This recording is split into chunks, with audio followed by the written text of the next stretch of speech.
Welcome, dear readers. You are listening to Time to Read, a Winnipeg Public Library podcast book club. We are recording today in that island of knowledge we call the Millennium Library, which is located in Treaty 1 territory, the traditional lands of the Anishinaabe, Cree, and Dakota, as well as the birthplace of the Métis Nation and the heart of the Métis homeland. Our life-giving drinking water comes from Shoal Lake 40 First Nation in Treaty 3 territory. In this episode, we will be discussing The Island of Sea Women by Lisa C. I'm Dennis from the Idea Mill, and my Sumbisori sounds very similar to someone gasping desperately for breath after nearly drowning. Across the table from me is... Hi, I'm Trevor, and I'm the branch head at the Louis Riel Library, and I respect the sea because I fear it. And next to me, but around the corner, 2 meters apart, is... Hi, my name's Kirsten, and I'm the branch head at the Harvey Smith Library.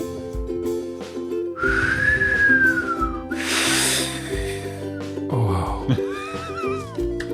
And that's my Sumbisori. All right, let's begin. A good book can carry me away from an average and ordinary day, yeah.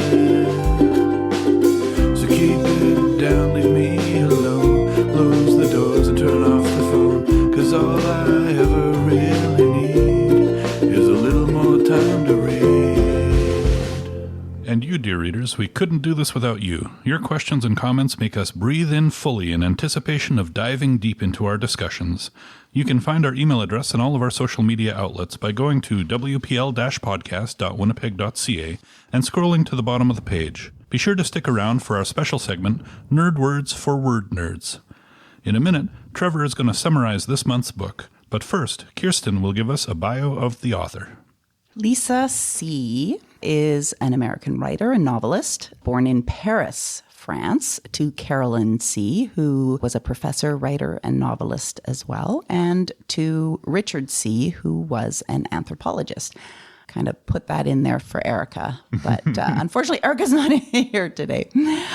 Lisa C.'s paternal great-great-grandfather was Chinese, who came to the U.S. to help build the Transcontinental Railroad. Her great-grandfather, Fong C., was the godfather patriarch of Los Angeles Chinatown. Fong C. defied racist laws to marry a white woman, own property, including the first Ford purchased by a Chinese person in America. By the time he died at the age of 100, Fong C. had 3 Chinese wives and 1 white one. While Lisa C. does not look Chinese, she actually has red hair and freckles. Her Chinese heritage has always resonated with her, and she spent a lot of time with her father's family in Chinatown.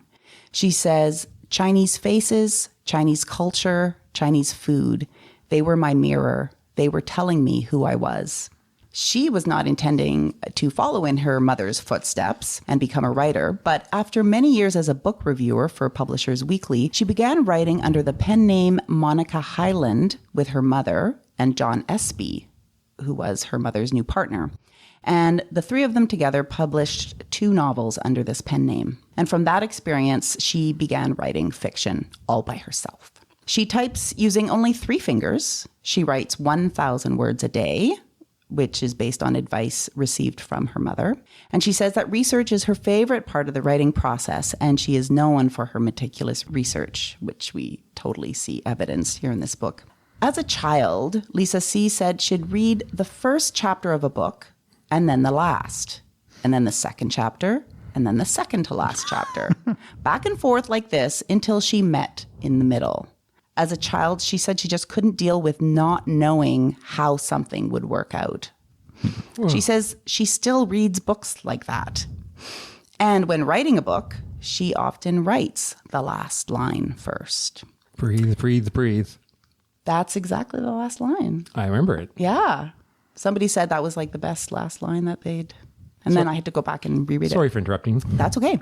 She was awarded the Organization of Chinese Americans Women's Award as National Woman of the Year, and she received the History Makers Award from the Chinese American Museum. Lisa C. Mm-hmm. I have many questions. About the reading.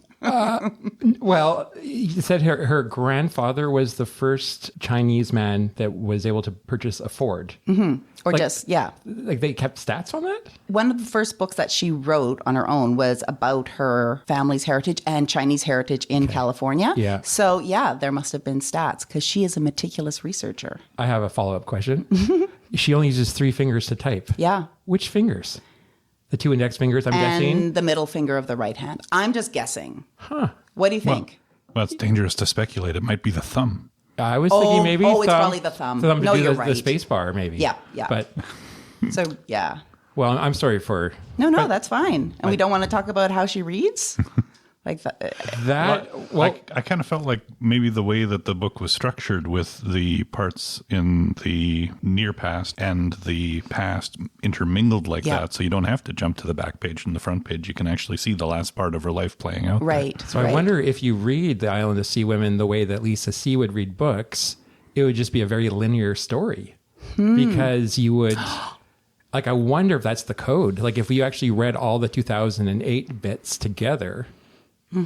No, I mean, it works well, the structure it is, for most people like would it, read yeah. the conventional way. But Yeah. Yeah. Well, before we go into the structure, we should yes. probably do the summary. Yes, That's a yes, summary. sorry. I was waiting for Erica to jump in, but here we go. Set on the Korean island of Jeju, The Island of Sea Women follows Mija and Young Suk, 2 girls from very different backgrounds, as they begin working in the sea with their village's all-female diving collective.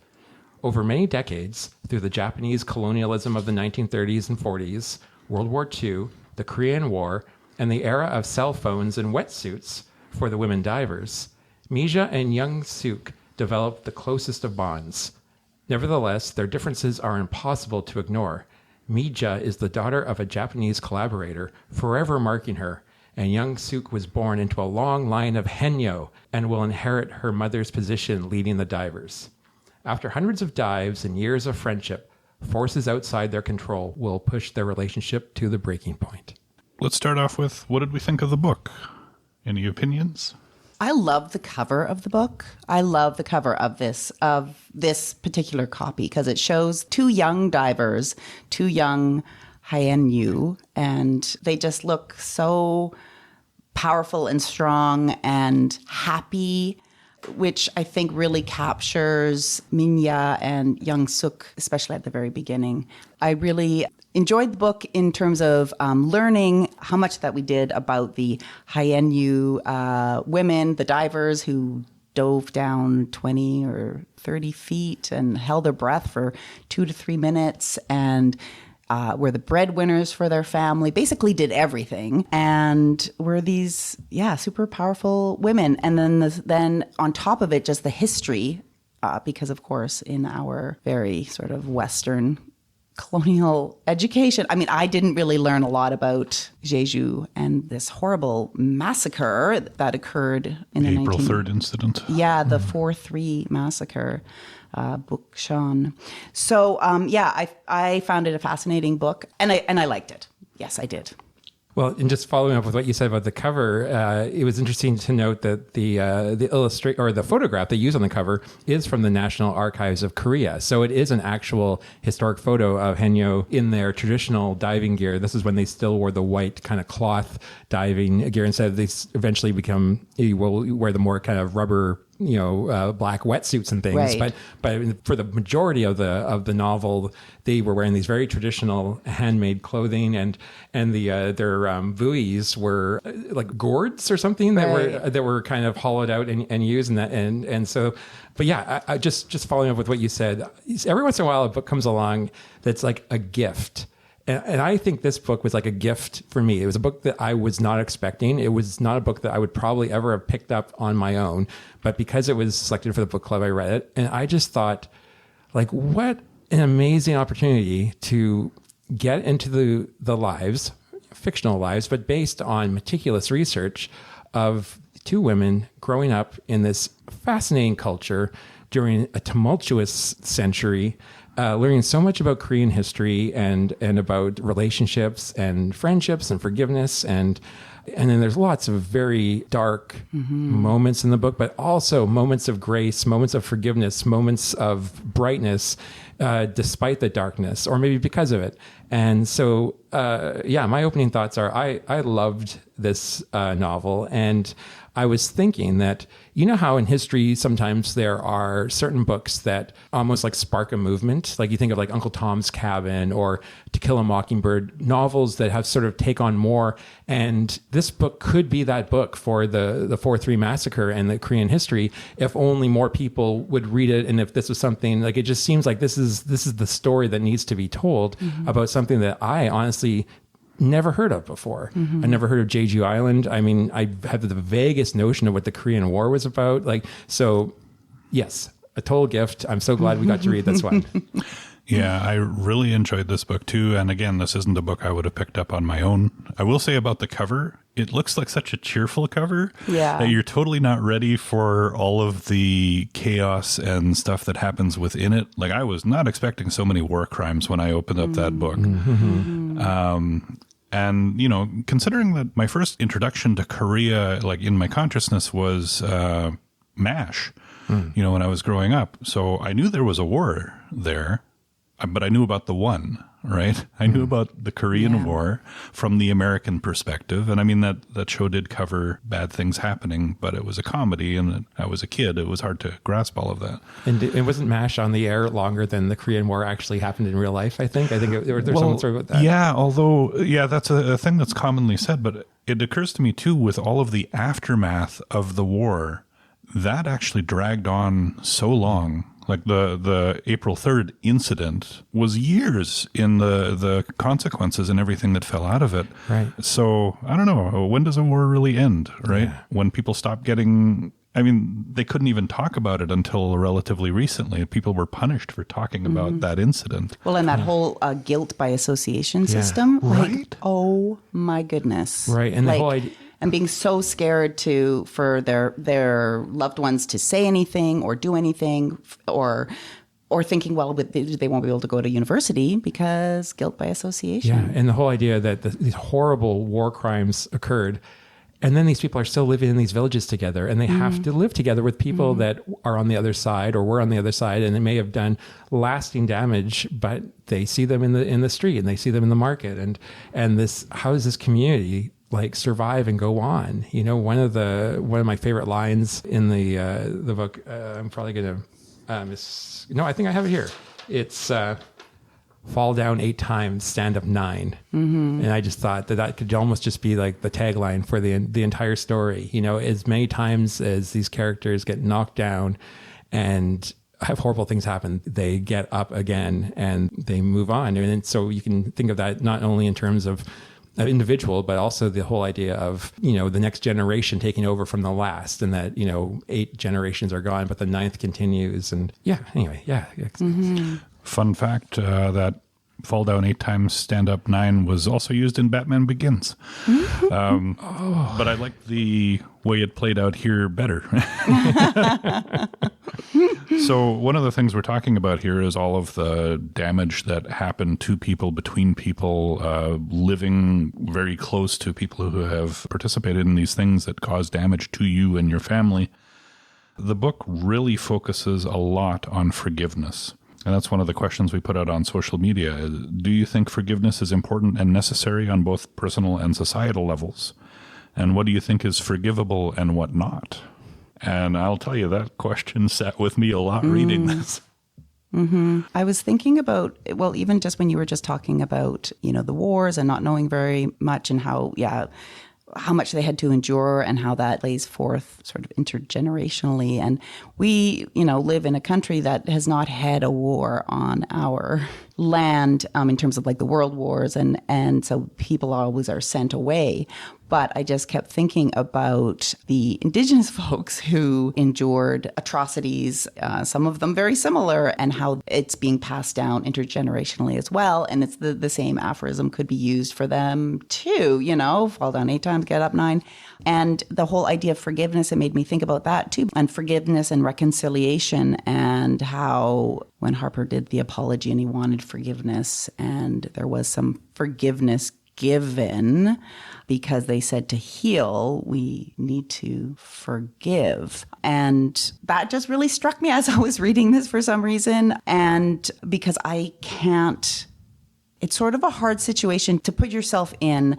Like in the book, young Suk can't forgive Minya for doing something that I don't know if I could have done what she was asking Minya to do either. And meanwhile, she didn't forgive her that whole time. And so then she couldn't actually heal herself. So I don't know if there's anything that's not forgivable. Well, I thought about that subject a lot. And personally, I mean, in the book, Mija was reaching out and seeking forgiveness from Young Suk, or at least she was trying to do what she could to make reparations. She helped Young Suk's daughter. She tried to explain, tried to go there and face her and be ready to take it. Like she was ready to get lambasted by her and just kind of, here I am, So she was seeking it out. But people who are in situations where the other side is not trying, I don't think you have to forgive a person in that situation. I think a person who has been abused, like a child who was abused by an adult, I don't think they have to forgive anybody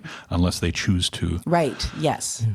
People sometimes do make that choice. I've heard this description of forgiveness as something you do for yourself. You forgive someone so that it's off your mind, your heart. And then, it doesn't necessarily mean you have to reconcile with them and suddenly you're buddy-buddy. Absolutely not. But kind of a letting go. But in situations like that, in abuse situations, there's a lot of situations, especially when the other party is not trying. Right. And I think the forgiveness part, is for you, so that if you are hoping to move on, and because we could see how that was for young Suk, she wasn't able to really. Well, and she also seemed to feel that if she didn't hang on to it, she would have dishonored her husband and her child. Yeah, that was such a big thing. It was terrible because she was holding on to that. It's like, well, if I do this now, it's like I'm saying it's okay that they died. Which is not what it would be saying necessarily. You can say from the outside looking in, but that's how she felt about it. And that's one of the reasons she couldn't let it go. Well, it's interesting too, because the hurts that young Suk and the outrageous tragedies that happened to her happened in her lifetime. They were directly related to her and her family. But myself, from an Irish background, the Irish tend to have long memories and carry grudges over generations. So forgiveness sometimes has to go back hundreds of years because the hurt is passed from generation to generation to generation. And if they don't keep that front and center, then there's the worry that they'll forget. So forgiveness is almost seen as a letting go, as a negative. Right. Although personally, I agree with both what you said, that forgiveness to me, it's a necessary step in your personal healing. And it doesn't matter about the other person at all. It's not about the other person or the situation, because in life, we can only control or make decisions on things that we can do ourselves. We don't know what other people are thinking or doing.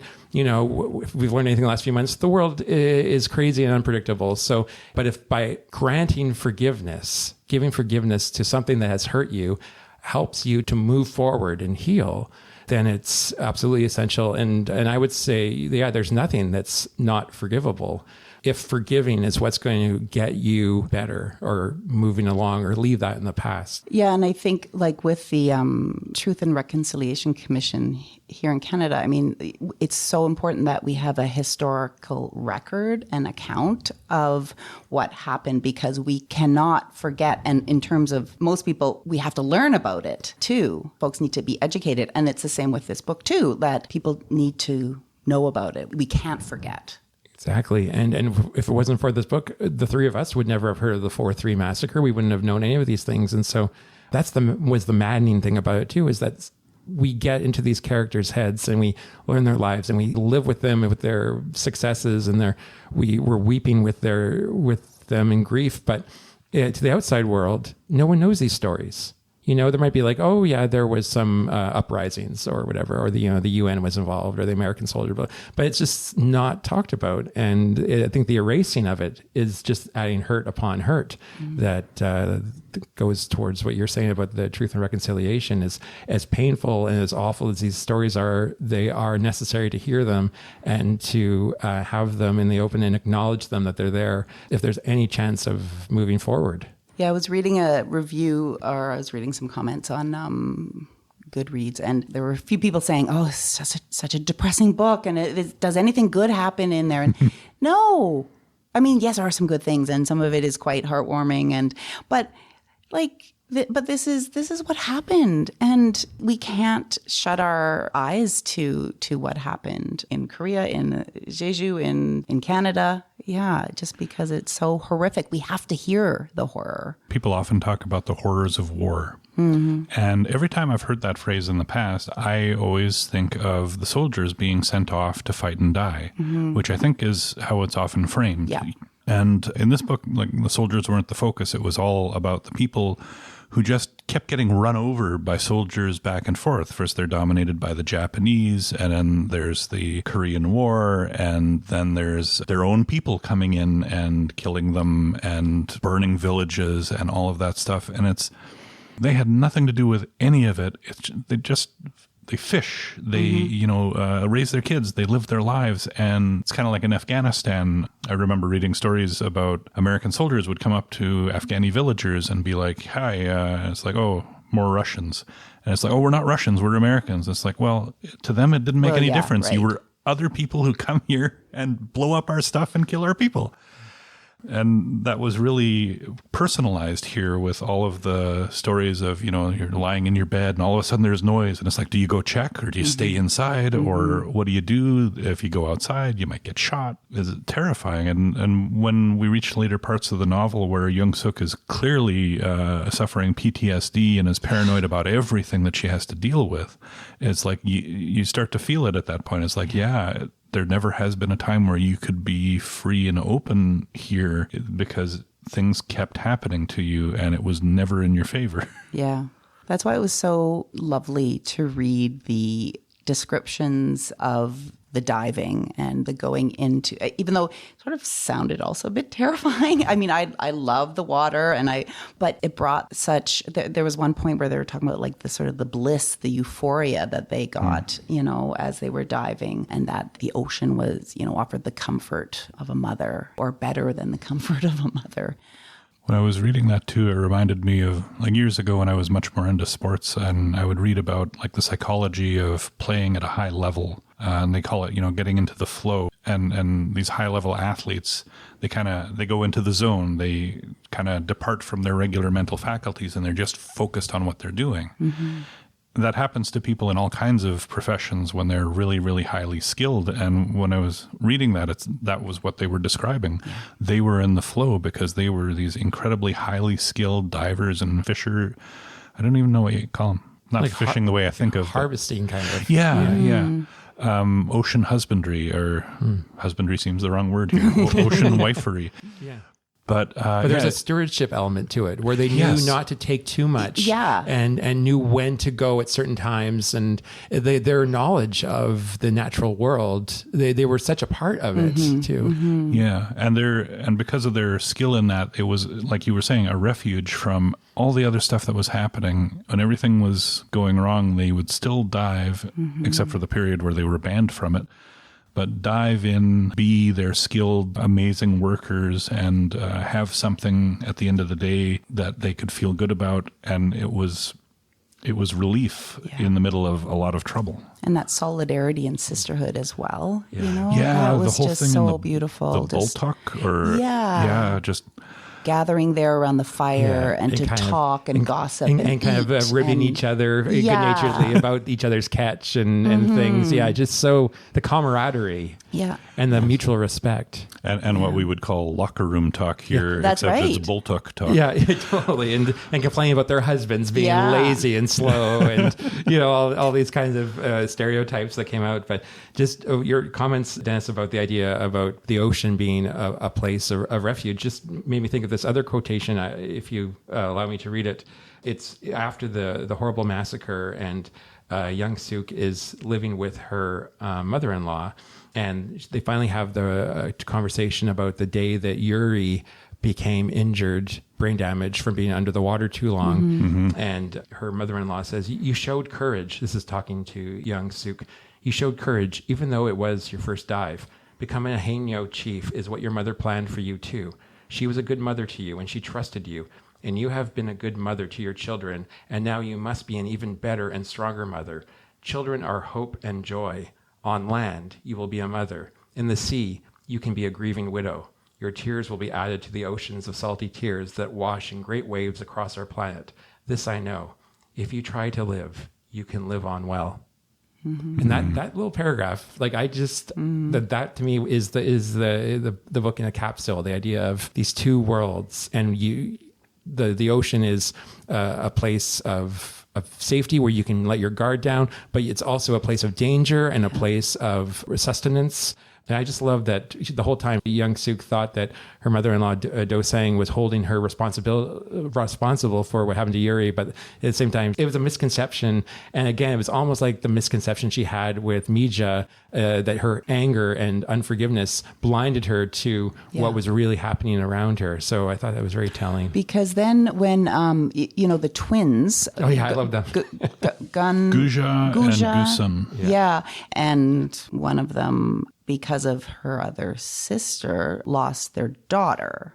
And I know that Young Suk was just so shocked that they still wanted to swim together, because for her, like, she really had a hard time with this whole idea of forgiveness. Yes. But meanwhile, she saw it played out where people so powerfully too. Yeah. But she just could not bring herself to see how that related to her own situation. Well, the thing is, I think she did see how it related to them, but she still could not go the over honor that. for her husband and her children. Yeah, she could not let go, even though she saw someone else in not exactly the same situation, but with, a deep pain, able to still do that, still hang on. Yeah.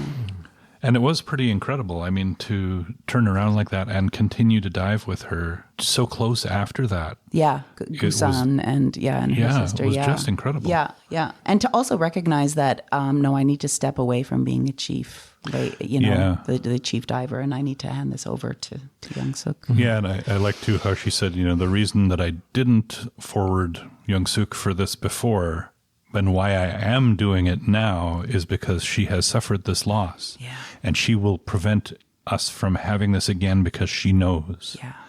And she did. Yep. So, that was pretty incredible. Yeah. So smart. So, This kind of ties into another question we asked. The aphorism, deep roots remain tangled underground, is used to describe Young Suk's and Mija's friendship. And we saw that played out in a number of places because small communities and everyone was tied together. How do we feel about that? Can you remove yourself from the connections of your past? I mean, I feel no. Even if we try, I mean, there's some things that I think that you almost inherit despite yourself sometimes. And not inherit like something sort of genetically, but you inherit an experience or a way of being. Even I don't know. I just feel like I think that it is true. I think even from a neurological perspective, like everything, all the inputs you have shape the way your brain develops, and you can't really unshape it. You're only a blank slate once. If at all, as a baby, right? And then after that, every experience you have, it just kind of alters the way your brain develops. So I don't think you can really escape your past. You can learn from it and build on it, but you can't get out from under it totally. And I know that your question has had to do with Young Suk and Mija, but I was thinking back to the twins as well. When Young Suk was asking, how could you forgive? And she said something like, well, she's my blood. Yeah.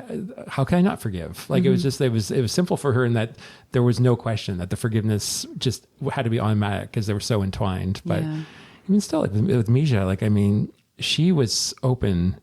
She tried to create other openings for reconciliation several times through the latter half of the book, even when she was living in America, and she had her son send the letters every month, and then the rubbings, that would come in the letters that Young Suk didn't find out till the very, very end because she never looked at those letters. She kept them, but she put them away, and only at the very end did she. Also, she didn't even know that her own daughter had died of breast cancer. Right. These are she gave up a lot. She gave up so much. Yeah. I'll tell you, reading that last chapter where all of that unfolded and she saw all of it come out, I teared up because that was just this novel really builds up to that conclusion, and you can see the inevitability of it, sort of, but also like you could just imagine Young Suk like, oh my God, why didn't I do this earlier? Yeah. You know, why did I wait until now? Mm-hmm. When it's too late and she's gone, and you can't get together anymore, and it was a real heart punch. Yeah. I really love those scenes where between Clara and Young Suk, where she's this teenager with her earbuds in and her iPhone, and we find out as well it's her great granddaughter, but it's really trying to find her and kind of pester her before the opening of the museum, and those kinds of contacts that really, it was the innocence of this child who didn't know all of the backstory coming forward. I thought those little exchanges could have been schmaltzy, but I just thought they were just perfectly balanced. Yeah. Well, at the beginning too, when you first meet Clara, who I thought the name was interesting too, because Clara provides clarity. But yeah, at the beginning, she is just an annoying teenager with her earbuds in. It's only later when you realize the earbuds are in and she's listening to her great-grandmother's voice. Yeah. And she was relentless in her pursuit of Young Suk to no, you got to hear this. And based on the interview, like the way she was talking with her great-grandmother, you knew she was kind of ticked at Young Suk. She was upset. She felt that her great-grandmother... Clara she was kept upset. saying, oh, she must have been a terrible person. She goes, no, she wasn't. Or, how'd you feel about that? It was awful. And like, no, you have it all wrong. It's just fascinating to see that. And despite what could have been Clara's anger, and she could have decided to, no, we're not wasting our time with this woman. She was a jerk to you. She hurt you, and we're never going to deal with her again. But no, she carried out Misha's wishes and went and sought her out. And that's not an easy trip, and she went there and she fought for Misha's voice to be heard, and she got it. Yeah. That was pretty incredible. Yeah. Yeah. Speaking of daughters, one of the questions we had asked was, in the Island of Sea Women, it's expected that a daughter would follow in her mother's footsteps. How common is that today, personally or professionally? I know I didn't follow in my mom's footsteps professionally, because I think professionally back then, I think lots of moms had sort of more traditional jobs, and I think that has sort of expanded now, and not everyone, of course, had traditional jobs, but I think in terms personally, I, like many others, I think try or would like to think that I am like my mother in all of her good ways. And of course, I end up being like my mother in, like, I can hear her voice and some of her maybe snarkiness. I have that as well. We did get Cher Werstiak on Instagram said that she has respect for all, integrity and empathy. And I get that from my mom and my grandma. So I almost think it's more like that women follow their mother's footsteps in terms of personally rather than professionally. I mean, these Haenyeo, that was the expectation, and that was a very unique thing as well. And there weren't nearly as many job opportunities on the island anyway, I think, in that society. Yeah. Up until modernization and, when they could leave and go off to school and stuff more easily. Well, it's interesting. Like, I was so fascinated with the Haenyeo and their culture that I did a little bit more reading, and the fact that it was a profession practiced exclusively by females. And there were a number of explanations why. Some may be more important than others, but the idea that the distribution, like the physiological, the women's bodies had the distribution of fat insulated them against the cold and allowed them to stay in the sea for as long as 8 hours, even during the coldest winter months. But this part was really interesting, was that there was a socio-political factor where in Confucian law, which was sexist, up until the beginning of the last century, Korean law did not recognize female labor. So what that meant was that the Haenyeo were excluded from taxation. Mm-hmm. So when they brought their catch in for the day, they were able to bring the entire income home and sell it. So it's kind of this interesting, like, backwards kind of, it was a sexist policy, but had this unintended consequence of providing this independence of sorts to these women who could then have a little bit more control over their own finances. So I thought that part was very interesting. She did briefly mention that at the beginning, something about taxation, and didn't follow up on it. So that's good to hear that. Yeah. Which also kind of ties into the whole matrifocal focus of the society.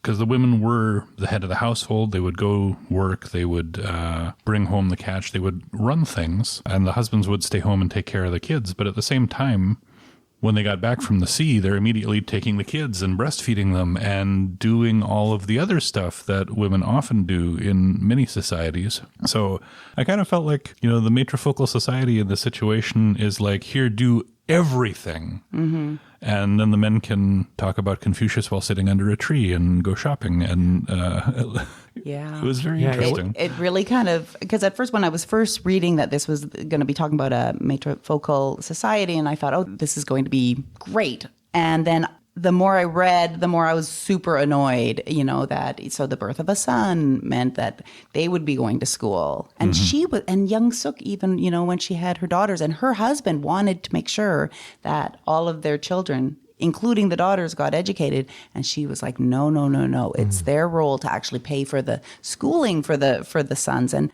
that was sort of hard to read but this is how it is now as well. We work, and I know, Trevor, you're probably a very engaged dad and father and husband at home as well. I'm pretty much under a tree talking about Confucius or to my with neighbor. Your puny thoughts. But I think that it's still happening today, where the women are working, but then they come home and then they're still doing the bulk of the work. I think that's been proven, and making all the doctor's appointments, and just still sort of needing to be the person to do all that, being responsible for that. So I was hoping, I guess, to see that, the men then continued to just do the work at home after she would come out of the ocean and would sort of be cared for. I guess you would have dinner on the table. So that's good. Dinner on the table, but the women were the ones that were harvesting the vegetables. I know, that's right. And the grains.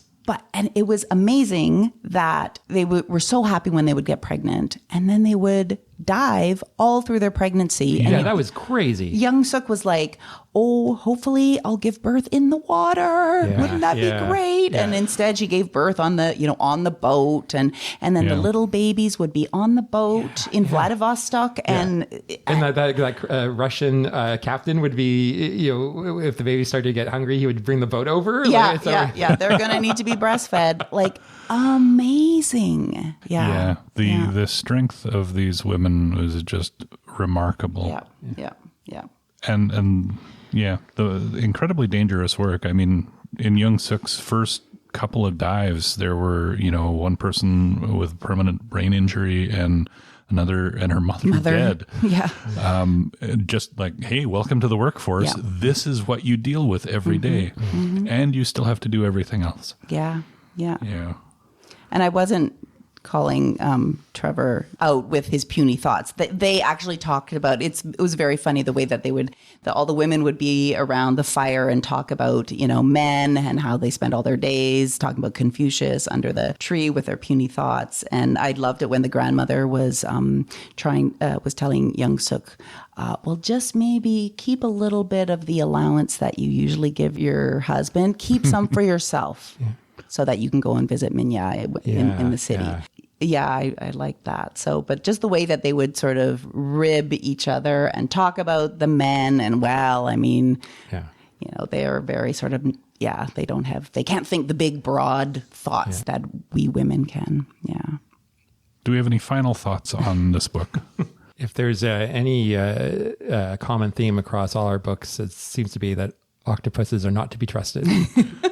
Yeah. Another octopus. Yeah. I'll just say this, if you're wondering if this book might be interesting, yes, it's very interesting, very deep, and I very much enjoyed it. So glad we read it. Ditto. I will third that second. And it really did, obviously Trevor went and did some research, and I know Dennis, you went to watch, and you watched UNESCO. Yeah, and actually we'll link, there's a great UNESCO video on the Haenyeo I found on YouTube where you get to hear the Sambisori as they're coming out of the water. And Kirsten did a pretty good job of it in the intro. But it wasn't the sound I was expecting. But it was really interesting to hear and to watch. And you could actually see the bulltucks that they had there. So it made it easier for me to visualize that in the story too. But and even on Lisa C's website, actually, she has quite a bit of information about her research and some old photographs. And that was just fascinating to see. And yeah, the whole Sambisuri, I was trying to find,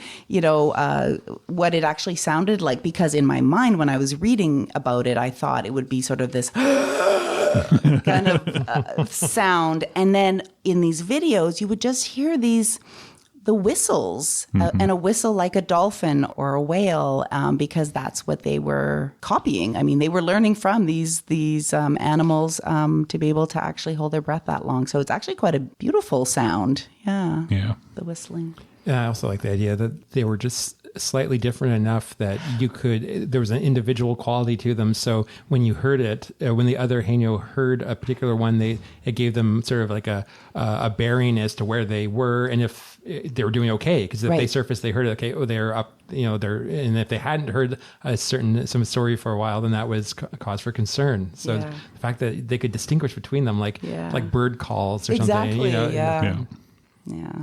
Let's move on to our segment of the show called Can You Tell Me a Book I Would Also Like? Who would like to go first? Well, I could flip the script a little bit, and this may be the time to read first, where I would like to tell you about a book that you won't like. And this all goes back to the idea of really enjoying The Island of Sea Women by Lisa C. and appreciating all the diligent research she did. But I wanted to learn more. I wanted to learn more about Korea. So I thought, well, I'll read some nonfiction about it. So I found this book by Simon Winchester called Korea, A Walk Through the Land of Miracles.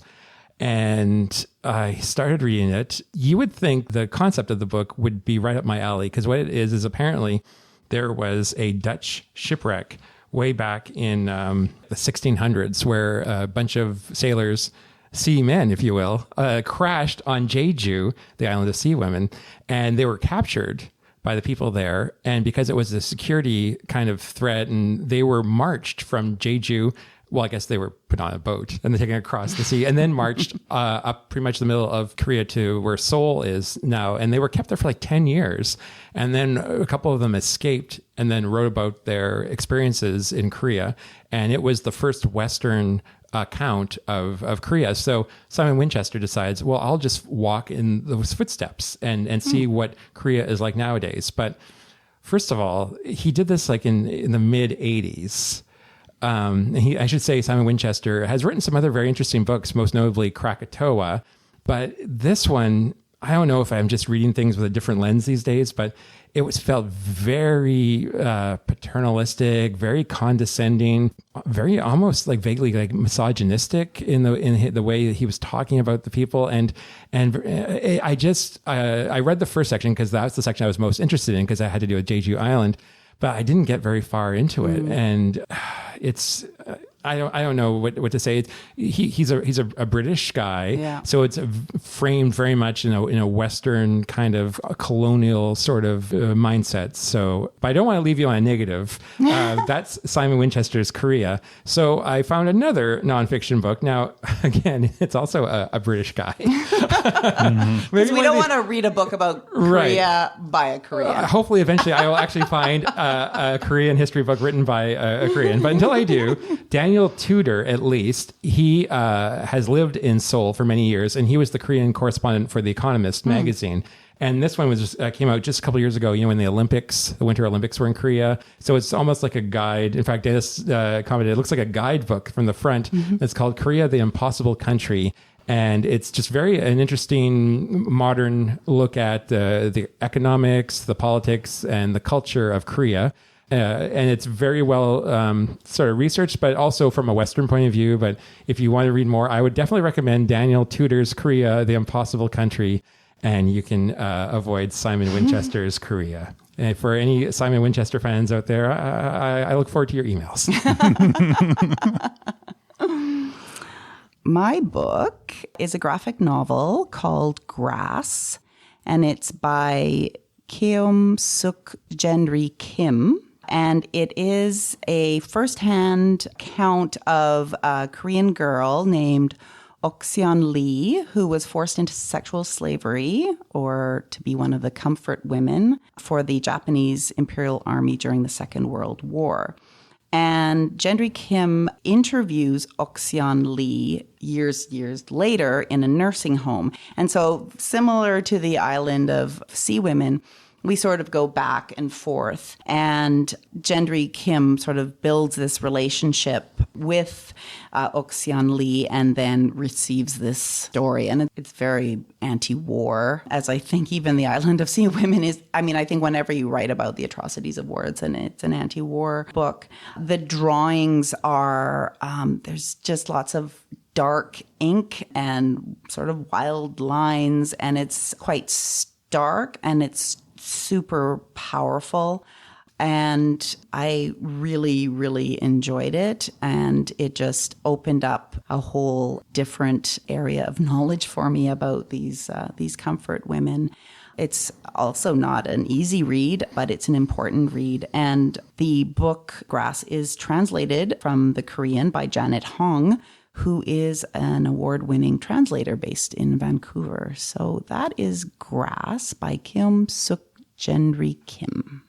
So I'm going to take a page out of Kirsten's book, and instead of recommending a book you might also like based on this book, because I don't have any solid recommendations, except maybe read more books by Lisa C. She seems to know what she's doing. But another book that I read this past month is The Player of Games by Ian Banks. Back when we did our New Year's episode, we had talked about books that we wanted to read this year, and I had mentioned Ian Banks' Culture series as a set of books that I wanted to explore. And I started doing that, and The Player of Games is the second book in the series. And this one gives a little more insight into the culture, which is the civilization in space that is the cornerstone of this series. And it's a wonderful place to live because it is all post-scarcity in a galactic civilization that has all of the resources it needs to provide anything that any of its residents could possibly want. You want to know what it's like to live as a woman, but you're a man? It's not a problem. You can convert. You can be a woman for a while. You can raise children. You can become a man again. You can move anywhere you want in this huge section of the galaxy. You can get any kind of job you want because the artificial intelligences that run the place will just help you try to find something that will make you happy. And I want to live there right now. The book in particular follows the story of a game player who needs a bigger challenge and ends up being involved in a situation that becomes interstellar political intrigue in a way that he had not anticipated. And at the end of the book, you may find that many games were being played, not all of which any of the characters were aware of at the time. So The Player of Games by Ian Banks. That makes me think, I wonder what I said I was going to read during that New Year's podcast. I'm going to have to revisit that. You'll have to listen to the episode. Yeah, and maybe a future episode we can report back on how we did. Or if we did. And now it's time for everyone's favorite segment, Nerd Words for Word Nerds, in which our hosts natter on about individual units of language, much to the amusement and delight of us all. Natter. Well, I'll just get mine out of the way because I don't need to probably go into much more detail about my word. My word is Sumbasori. And we've spent quite a bit. Thank you very much, Kirsten, for that demonstration. And as just a quick definition, which we may have actually come out, we've talked a lot about it, but it's when the Haenyeo would come up from diving, holding their breath the entire time. They would let out an exhalation. Their lungs would have been compressed because of the pressure of the water. So a very sort of forceful exhalation followed by a very large inhalation, because at that point their lungs would have expanded to their full capacity. And the sound, we talked about it again. Oh, I'm just repeating ourselves. We talked about this all. But I just wanted to bring up one thing that didn't come out in our discussion of Sumbasori is that there was some research done on the meaning of the word. So, of course, it means breath sound, but there's a parallel meaning that it means overcoming. And it's the idea that the Haenyeo were the ones who led the anti-Japanese resistance movement last century and witnessed the large loss of the male population on the island after the fall of Japanese rule, when American and South Korean forces massacred those suspected of supporting the reunification with North Korea. In this light, the sounds of the Sumbasori became charged with the expression of trauma and the working through of suffering. They are impregnated with the potential to operate as a marker of a historical event and a nonverbal transmitter of memory, of resistance, of rising above the circumstances. Therefore, the Sumbasori is a complex cultural sound object, the product of a subculture operating within a particular political, geographical, historical, and gender specificity. And that was written by Dr. Haenyeo, who has done quite a bit of extensive research on the Haenyeo. So, Sumbasori, one last time. Mm-hmm. Super interesting. Can we hear it one more time, Kirsten? I think. Nice. Because I have to do the exhale first, and then anyway. Boy. Haunting. Breathe. So yesterday, I was reading a news item that caught my eye and distracted me from all the world that it is out there, outside our doors. It was a news item about homes that are coming up for auction in an Italian village for €1. So that just opened up the floodgates for me for some daydreaming, some imaginings. And I have to tell you, I got such a serotonin boost from that. And I just felt so good. And what I realized what I was doing was wool gathering. Have you ever heard that word? I've heard the phrase. I had never heard it before. So wool gathering is from the 1550s, indulging in wandering fancies and purposeless thinking, to indulge in idle daydreaming or dreamy imaginings. And it's from the literal meaning gathering fragments of wool torn from sheep by bushes and fences, etc. And I just never ever heard of that, but that's exactly what I was doing. I just had indulged in some idle daydreaming, wool gathering, and it just made me feel so good. I did want to just read this from the Dictionary of Phrase and Fable, published in 1870, about wool gathering is, your wits are gone wool gathering. Your brains are asleep and you seem bewildered. The allusion is to village children sent to gather wool from hedges. While so employed, they are absent and for a trivial purpose. To be wool gathering is to be absent-minded, and to be so to no good purpose, which of course I would hardly disagree. For me at this time, it was exactly what I needed and was put to very good mental health purpose for me. So that is wool gathering. I encourage everyone to do some wool gathering for their mental health. Well, interestingly enough, I seem to have a word that is the opposite of your word. Oh. And I'm going to introduce it by describing a scenario that you may have found yourself in. You open up a browser and check a news website. Dear Lord, look at those numbers. This is getting ridiculous. When are people going to learn? You switch to your favorite social media site. Oh, crap, look what that idiot's done now. How do people vote for someone like that? A different social media site now. That one person you knew in high school is ranting again. Why are you friends with this person? There's an argument in the comments. Now it's an hour later and you're exhausted and angry, but instead of turning it all off and playing with a cat, you switch to another website and keep scrolling. According to Merriam-Webster, doom scrolling or doom surfing are new terms referring to the tendency to continue to surf or scroll through bad news, even though that news is saddening, disheartening, or depressing. So, yeah, the exact opposite of wool gathering is like wool gathering in the worst way. Yeah. The terms are relatively new and obviously inspired by the way so many of us doggedly follow news about the COVID-19 pandemic or current politics, even when we get oversaturated by the doom and gloom that can bring upon us. The behavior isn't entirely new, of course. I remember how intensely focused on the news I and many others were after September 11, 2001. It took months before I finally stopped watching way more news than was healthy for me. Staying aware of the world around us is generally a good idea, but in an age where information flows so freely, it's important to make sure we manage our attention with an eye to maintaining our emotional and mental health too. Like maybe a little healthy wool gathering instead of doom scrolling. Seriously, like you should have maybe just stumbled upon this article where you can buy a house in Italy. It's falling down, but still, for €1, we could like go there, do some podcasts. New Time to Read headquarters? Is that what you're saying? Exactly. I don't want to be a doom gatherer, but are these houses €1 because there were people who had died of COVID? No. Oh, well, I was thinking like it's in Italy, so like, no. Some of them like are in kind of disarray because of an earthquake. Oh well. That's okay. No, I think some of these little villages just, everyone's moving out of the villages into the cities. And so they're wanting to attract folks to come and revitalize the villages. Time to Read, headquarters in Sicily. Breathe. Well, unfortunately, that's all the time we have for this month. Thank you so much for joining us, dear readers.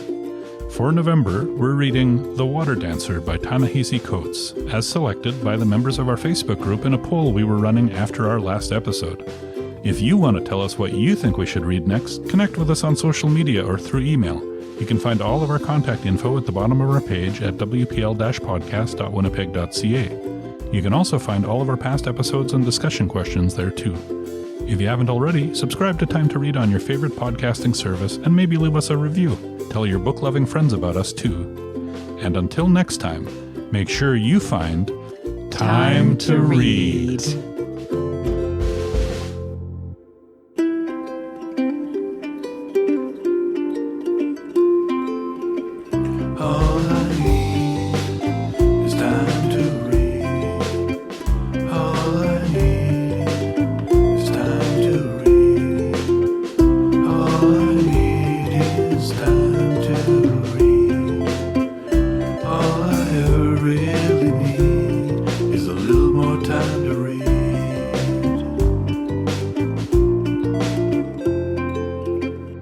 Yeah.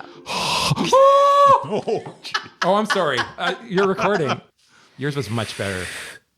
Can we hear it? Okay. Yeah, no, seriously, my Somebody Sorry would have been...